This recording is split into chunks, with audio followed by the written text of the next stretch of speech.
Hello ಗೆಳೆಯರೇ, ನಮ್ಮ likes Bengaluru ಚಾನಲ್ಗೆ ನಿಮ್ಮೆಲ್ಲರಿಗೂ ಸ್ವಾಗತ. ಈ ದಿನ UPSC 2019 ಮೇನ್ಸ್ ಪರೀಕ್ಷೆಯ ಮಾರ್ಕ್ ಶೀಟ್ನ ರಿಲೀಸ್ ಮಾಡಿರೋ ಕಾರಣದಿಂದಾಗಿ ಈ ಒಂದು ವಿಡಿಯೋನ ಮಾಡ್ತಿದ್ದೀವಿ.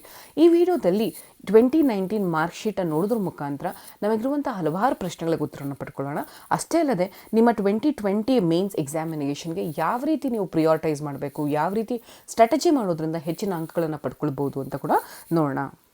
ವಿಡಿಯೋ ಶುರು ಮಾಡೋದಕ್ಕೆ ಮುಂಚೆ ನಿಮಗೊಂದು ಕಾಷನ್ ಅಥವಾ ನೀವು ಎಚ್ಚರಿಕೆ ವಹಿಸಬೇಕಾಗಿರುವಂಥ ವಿಷಯ ಇದು. ಏನಂತ ಹೇಳಿದ್ರೆ, ನಾವು ಯಾವಾಗಲೂ ಯಾವುದೇ ಒಂದು ನಮಗೆ ಈಸಿಯಾಗಿ ಪಡೆದಾಗ ಅಥವಾ ಈಸಿಯಾಗಿ ಬರುವಂಥದ್ದನ್ನು ಕ್ಯಾಶುಯಲ್ ಆಗಿ ತೊಗೊಳ್ತೀವಿ.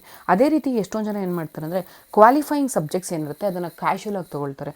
ಏನು ಇಷ್ಟೇ ತಾನೇ ಮಾರ್ಕ್ಸ್ ಸ್ಕೋರ್ ಮಾಡ್ಬೋದು, ನಾನು ಸ್ಕೋರ್ ಮಾಡ್ತೀನಿ ಅಂತ ಹೇಳಿ. ಬಟ್ ಇಲ್ಲಿ ನೋಡಿ, ಎಷ್ಟೊಂದು ಜನ ಆಸ್ಪಿರೆಂಟ್ಸ್ಗಳು ಅವರು ಕ್ವಾಲಿಫೈಯಿಂಗ್ ಪೇಪರ್ಗಳನ್ನು ಕ್ಲಿಯರ್ ಮಾಡದೇ ಇರುವಂಥ ಸಂದರ್ಭಗಳಲ್ಲಿ ಅವರ ಪೇಪರ್ಗಳನ್ನು UPSC ಎವ್ಯಾಲ್ಯೂಯೇಷನ್ಸ್ ಮಾಡೋದಿಲ್ಲ. ಸೊ ಹೀಗಾಗಿ ಎಕ್ಸಾಮಿಗೆ ಹೋಗೋಕ್ಕೆ ಮುಂಚೆ ಒಂದು ಸಲ ಕ್ವಾಲಿಫೈಯಿಂಗ್ ಪೇಪರ್ನ ಸಿಲೆಬಸ್ ಏನು, ಯಾವ ರೀತಿ ಪ್ರಶ್ನೆಗಳು ಬರುತ್ತೆ, ಎಷ್ಟು ಅಂಕಗಳನ್ನು ಪಡ್ಕೊಳ್ಬೇಕು, ಅಟ್ಲೀಸ್ಟ್ ಇಷ್ಟು ಬೇಸಿಕ್ ಮಾಹಿತಿಯನ್ನು ಪಡ್ಕೊಂಡು ಎಕ್ಸಾಮಿನೇಷನ್ ಬರೆಯೋದಕ್ಕೆ ಶುರು ಮಾಡಿ.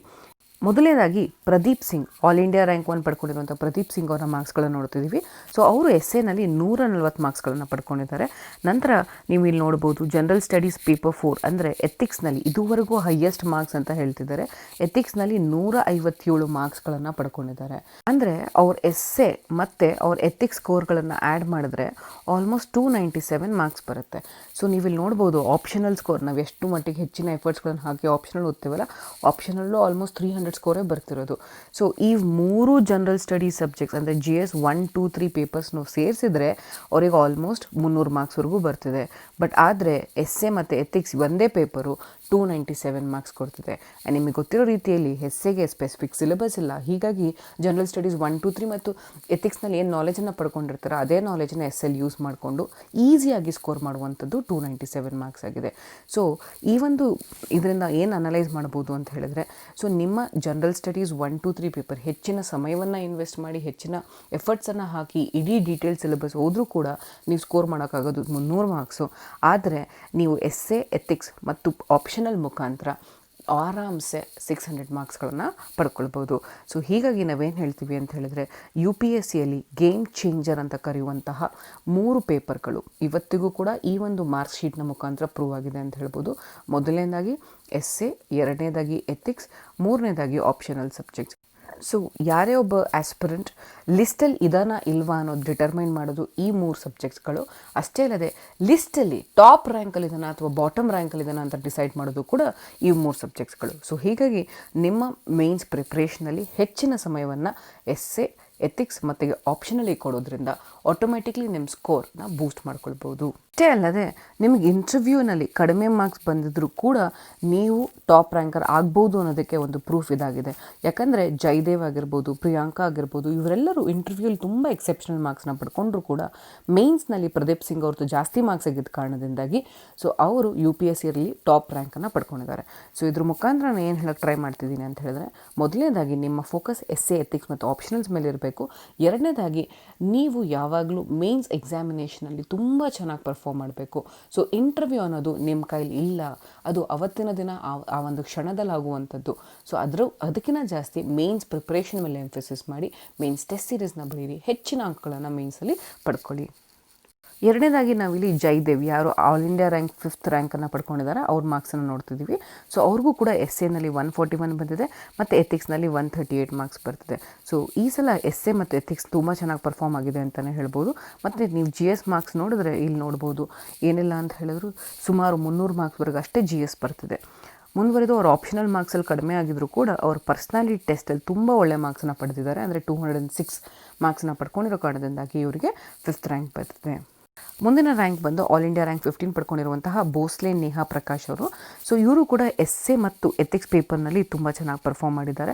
147, 140 ಆಲ್ಮೋಸ್ಟ್ 287 ಮಾರ್ಕ್ಸ್ವರೆಗೂ ಅವರು ಎಸ್ಸೆ, ಎಥಿಕ್ಸ್ನಲ್ಲೇ ಪಡ್ಕೊಂಡಿರುವಂಥದ್ದು. ಅವರ ಈ 2 ಸಬ್ಜೆಕ್ಟ್ಸ್ ಮಾರ್ಕ್ಸ್ ಅವರ ಆಪ್ಷನಲ್ ಸಬ್ಜೆಕ್ಟ್ಸ್ಗಿಂತ ಜಾಸ್ತಿ ಬಂದಿದೆ ಅಂತ ಹೇಳ್ಬೋದು. ಮತ್ತು ಅವರ GS ಮಾರ್ಕ್ಸ್ಗಳನ್ನ ನೀವು ನೋಡಿದ್ರೆ ಅರ್ಥ ಆಗುತ್ತೆ. ಆಲ್ಮೋಸ್ಟ್ GSನಲ್ಲಿ 100ರ ಆಸುಪಾಸಲ್ಲೇ ಇದ್ದಾರೆ. ಅಂದರೆ ಎಷ್ಟೇ ಎಫರ್ಟ್ಸ್ ಹಾಕಿದ್ರೂ ಕೂಡ GS 1, 2, 3, 4ಅಲ್ಲಿ ಎಷ್ಟೆಲ್ಲ ಟಾಪಿಕ್ಸ್ ಓದಿ ಎಷ್ಟೇ ಟೆಸ್ಟ್ ಬರೆದ್ರೂ ಕೂಡ ಅವ್ರ ಮಾರ್ಕ್ಸನ್ನು 100 ಕ್ರಾಸ್ ಮಾಡೋದು ತುಂಬ ಕಷ್ಟ ಆಗುತ್ತೆ ಅನ್ನೋದಕ್ಕೆ ಇದೊಂದು ಉದಾಹರಣೆ ಆಗಿದೆ. ಸೊ ಇವರು ಇಂಟರ್ವ್ಯೂಲಿ ತುಂಬ ಚೆನ್ನಾಗಿ ಪರ್ಫಾರ್ಮ್ ಮಾಡಿರೋ ಕಾರಣದಿಂದಾಗಿ ಅವರಿಗೆ 15th ರ್ಯಾಂಕ್ ಬಂದಿದೆ. ಮುಂದಿನ ಟಾಪರ್ ಪಾಟೀಲ್ ಯೋಗೇಶ್ ಅಶೋಕ್ ರಾವ್ ಅವರು. ಸೊ ಇವರು ಆಲ್ ಇಂಡಿಯಾ ಲೆವೆಲಲ್ಲಿ 63ನೇ ರ್ಯಾಂಕ್ನ ಪಡ್ಕೊಂಡಿದ್ದಾರೆ. ಸೊ ಇವ್ರದ್ದು ಮಾರ್ಕ್ಸನ್ನು ನೀವು ನೋಡ್ಬೋದು ಇಲ್ಲಿ ಎಸ್ ಎ ಮತ್ತು ಎಥಿಕ್ಸ್ ತುಂಬ ಒಳ್ಳೆ ಮಾರ್ಕ್ಸನ್ನು ಪಡ್ಕೊಂಡಿದ್ದಾರೆ. ಅದೇ ಜಿ ಎಸ್ನಲ್ಲಿ 100ರ ಆಸುಪಾಸಲ್ಲೇ ಇದೆ ಇವ್ರ ಮಾರ್ಕ್ಸು. ಇಂಟರ್ವ್ಯೂನಲ್ಲಿ ಇವ್ರಿಗೆ ಆವ್ರೇಜ್ ಮಾರ್ಕ್ಸ್ ಬಂದಿದ್ರು ಕೂಡ ಮೇನ್ಸಲ್ಲಿ ಒಳ್ಳೆ ಮಾರ್ಕ್ಸ್ ಪಡ್ಕೊಂಡಿರೋ ಕಾರಣದಿಂದಾಗಿ ಇವರು ಟಾಪ್ ರ್ಯಾಂಕಲ್ಲಿದ್ದಾರೆ. ಈ ಎಲ್ಲ ಮಾರ್ಕ್ ಶೀಟ್ಸ್ ನೋಡೋದ್ರಿಂದ ನಮ್ಗೆ ಏನು ಕನ್ಕ್ಲೂಷನಿಗೆ ಬರ್ಬೋದು ಅಂತ ಹೇಳಿದ್ರೆ ಎಸ್ ಎ ಮತ್ತು ಎಥಿಕ್ಸ್ ಮೇಲೆ ಹೆಚ್ಚಿನ ರೀತಿಯಲ್ಲಿ ಫೋಕಸ್ ಮಾಡಬೇಕು.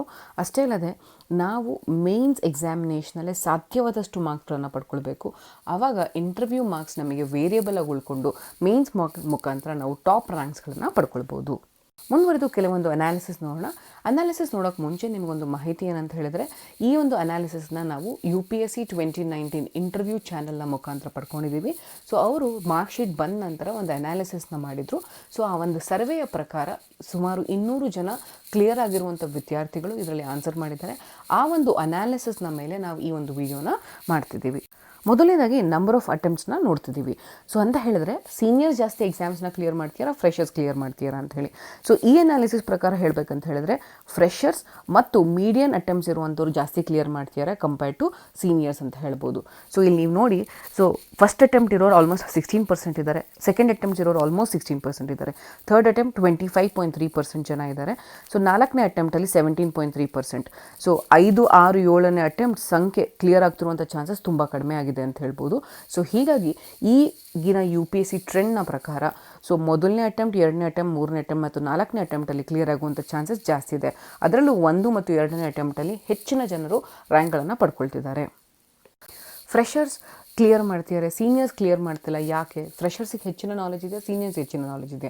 ಸೀನಿಯರ್ಸ್ಗೆ ಹೆಚ್ಚಿನ ನಾಲೆಜ್ ಇರೋದು, ಬಟ್ ಆದರೂ ಕೂಡ ಫ್ರೆಷರ್ಸ್ ಯಾಕೆ ಕ್ಲಿಯರ್ ಮಾಡ್ತಿದ್ದಾರೆ ಅಂದರೆ ಅವರಲ್ಲಿ ಒಂದು ಅರ್ಗಿದೆ, UPSCನ ಕ್ಲಿಯರ್ ಮಾಡಬೇಕು, UPSC ಅನ್ನೋದನ್ನು ನಾನು ಫಸ್ಟ್ ಅಟೆಂಪ್ಟಲ್ಲೇ ಕ್ಲಿಯರ್ ಮಾಡ್ತೀನಿ, 2ನೇ ಅಟೆಂಪ್ಟಲ್ಲೇ ಕ್ಲಿಯರ್ ಮಾಡ್ತೀನಿ ಅನ್ನೋದು. ಸೊ ಆ ಒಂದು ಫೈರ್, ಆ ಒಂದು ಮೋಟಿವೇಶನ್ ಅವ್ರನ್ನ ಎಕ್ಸಾಮ್ಸ್ ಕ್ಲಿಯರ್ ಮಾಡ್ತಿದೆ. ಅದೇ ಸೀನಿಯರ್ ಆಸ್ಪಿರೆಂಟ್ಸಲ್ಲಿ ಏನಾಗುತ್ತೆ ಅಂತ ಹೇಳಿದ್ರೆ, ನಾನು ಎಲ್ಲ ಕಲ್ತಿದ್ದೀನಿ, ನನಗೆಲ್ಲ ಗೊತ್ತಿದೆ, ನನಗೊಂದು ಜಸ್ಟ್ ಆನ್ಸರ್ ರೈಟಿಂಗ್ ಪ್ರಾಕ್ಟೀಸ್ ಅಷ್ಟೇ ಮಾಡಬೇಕು, ಆನ್ಸರ್ ಏನು ನಾನು 3 ಅಟೆಂಪ್ಟ್ಸ್ ಬರ್ದಿನ ಮೇನ್ಸ್ ಹೋದ್ಮೇಲೆ ಕೂಡ ಬರೀಬೋದು. ಈ ರೀತಿಯಾದ ಒಂದು ಲ್ಯಾಕ್ಸಿಟಿ ಅನ್ನೋದು ಡೆವಲಪ್ ಆಗ್ತದೆ ಸೀನಿಯರ್ಸ್ನಲ್ಲಿ.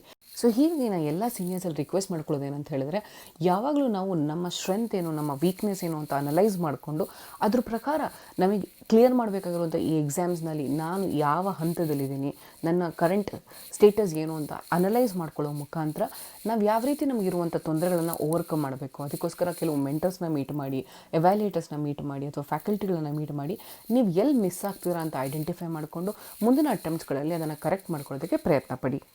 ಮುಂದುವರಿದು GS ಮಾರ್ಕ್ಸ್ಗಳನ್ನು ನೋಡೋಣ. ಸೊ ಮೊದಲನೇದಾಗಿ ಇಲ್ಲಿ ನೋಡ್ಬೋದು ನೀವು 40.6%, ಅಂದರೆ 376ರಿಂದ 400 ಮಾರ್ಕ್ಸ್ ಪಡ್ಕೊಳ್ತಿರೋರು ಹೈಯೆಸ್ಟ್ ನಂಬರ್ ಆಫ್ ಸಂಖ್ಯೆ ಇರುವಂಥದ್ದು. ಸೊ ಆ್ಯಂಡ್ ಇಲ್ಲಿ ಇದು ಯಾವ ಕ್ಯಾಟಗರಿ ಅಂತ ಹೇಳಿದ್ರೆ 401ರಿಂದ 425 ಮಾರ್ಕ್ಸ್ ಪಡ್ಕೊಳ್ತಿರುವಂಥದ್ದು. ಮತ್ತು ಈ ಒಂದು ಕ್ಯಾಟಗರಿ ಬಂದು 351ರಿಂದ 375 ಮಾರ್ಕ್ಸ್ಗಳು. ಅಂದರೆ ನೀವು GS ಅಲ್ಲಿ ಎಷ್ಟೇ ಎಫರ್ಟ್ಸ್ ಹಾಕಿದ್ರೂ ಕೂಡ 400 ಕ್ರಾಸ್ ಆಗೋದು ಕಷ್ಟ. ನಿಮ್ಮ ಮಾರ್ಕ್ಸ್ ಆವ್ರೇಜ್ ಮಾರ್ಕ್ಸ್ ಬಂದು 376ರಿಂದ 400ರಲ್ಲೇ ಸ್ಟಕ್ ಆಗುತ್ತೆ. ಸೊ ಹೀಗಾಗಿ ನೀವು GS ಮೇಲೆ ನಾನು ಓದ್ಕೊಂಡು ಅಥವಾ ಎಂಫಸೈಸ್ ಮಾಡ್ಕೊಂಡು ನಾನು ಎಕ್ಸಾಮ್ಸ್ ಕ್ಲಿಯರ್ ಮಾಡ್ತೀನಿ ಅಂದರೆ ಚಾನ್ಸಸ್ ಆಫ್ ಕ್ಲಿಯರಿಂಗ್ ಮತ್ತು chances in the top rank ತುಂಬ ಕಡಿಮೆ ಇರುತ್ತೆ. ಮುಂದುವರೆದು ಆಪ್ಷನಲ್ ವಿಷಯಕ್ಕೆ ಬಂದಾಗ ಪೇಪರ್ 1 ಪೇಪರ್ 2 ಎರಡೂ ಇನ್ಕ್ಲೂಡ್ ಮಾಡಿ ನೋಡ್ತಿದ್ದೀವಿ. ಸೊ 44.8%, ಅಂದರೆ ಈ ಒಂದು ಕ್ಯಾಟಗರಿಯಲ್ಲಿ ಅಂದರೆ ಆಪ್ಷನಲಲ್ಲಿ ಮೋಸ್ಟ್ ಆಫ್ ದ ಕ್ಯಾಂಡಿಡೇಟ್ಸ್ 251ರಿಂದ 275, ಅಂದರೆ ಆವ್ರೇಜ್ ಸ್ಕೋರ್ ಬಂದು 250ರಿಂದ 275 ಎಲ್ಲ ಆಪ್ಷನಲ್ಸ್ಗೂ ನಾವು ಹೇಳ್ತಿರುವಂಥದ್ದು.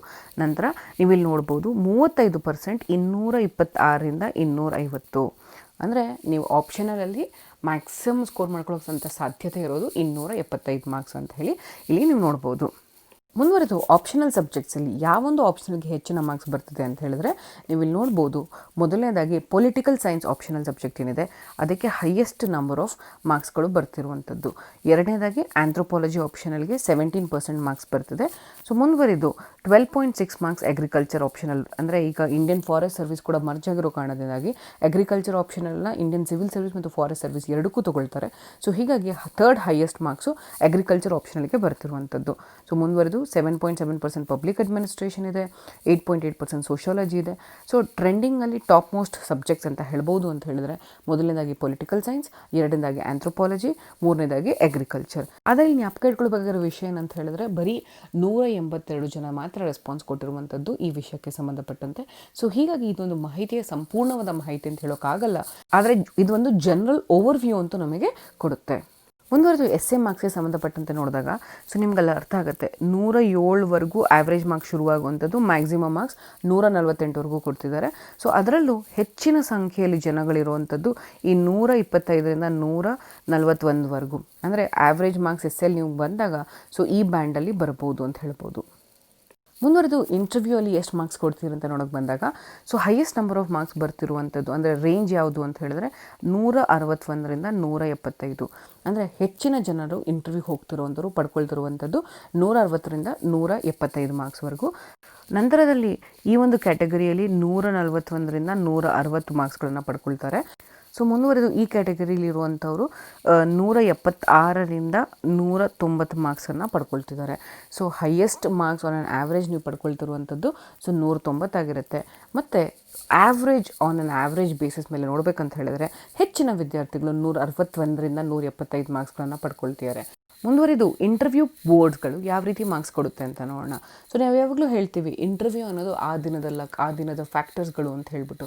ಯಾಕಂತ ಹೇಳಿದ್ರೆ ನಿಮ್ಮ ವ್ಯಕ್ತಿತ್ವ ಅಥವಾ ಪರ್ಸ್ನಾಲಿಟಿ ಏನಿದೆ ಆವತ್ತಿನ ದಿನ ಬದಲಾವಣೆ ಆಗೋದಂಥದ್ದಲ್ಲ. ಆದರೆ ಯಾವ ಬೋರ್ಡಿಗೆ ಹೋಗ್ತೀರಾ ಅನ್ನೋದ್ರ ಮೇಲೆ ನಿಮ್ಮ ಮಾರ್ಕ್ಸ್ ಖಂಡಿತವಾಗ್ಲೂ ವೇರಿ ಆಗುತ್ತೆ. ಸೊ ಹೀಗಾಗಿ ಹೇಳೋದು ನೀವು ಮೇನ್ಸ್ ಮೇಲೆ ಜಾಸ್ತಿ ಎಂಫಸಿಸ್ ಮಾಡಿ ಅಂತ ಹೇಳ್ಬಿಟ್ಟು. ಯಾಕೆ ಇಲ್ಲಿ ಒಂದು ಉದಾಹರಣೆನ ನೋಡ್ಬೋದು ನೀವು.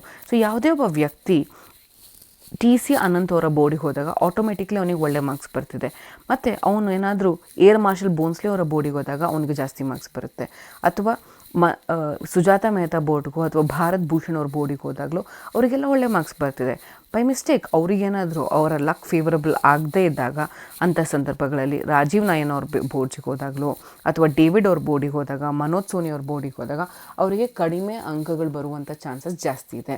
ಅಂದರೆ ಅವ್ರು ಇಂಟರ್ವ್ಯೂ ಮಾಡಿರೋರಿಗೆ ಒಳ್ಳೆ ಅಂಕಗಳಿಗೆ ಬರೋಲ್ವಾ ಅಂತ ಏನಿಲ್ಲ, ಅವ್ರಿಗೂ ಕೂಡ ಒಳ್ಳೆ ಅಂಕ ಬಂದಿರುತ್ತೆ. ಬಟ್ ಇವರು ಅಲೋಕೇಟ್ ಮಾಡುವಂಥ ಆ್ಯಾವ್ರೇಜ್ ಸ್ಕೋರ್ ಕಡಿಮೆ ಇರುತ್ತೆ ಅಂತ ಹೇಳ್ತಿರೋದು. ಸೊ ಇಲ್ಲಿ ನಾವು ಏನು ಮಾತಾಡ್ತೀವಿ ಇದು ಬರೀ ಆ್ಯಾವ್ರೇಜ್ ಸ್ಕೋರ್.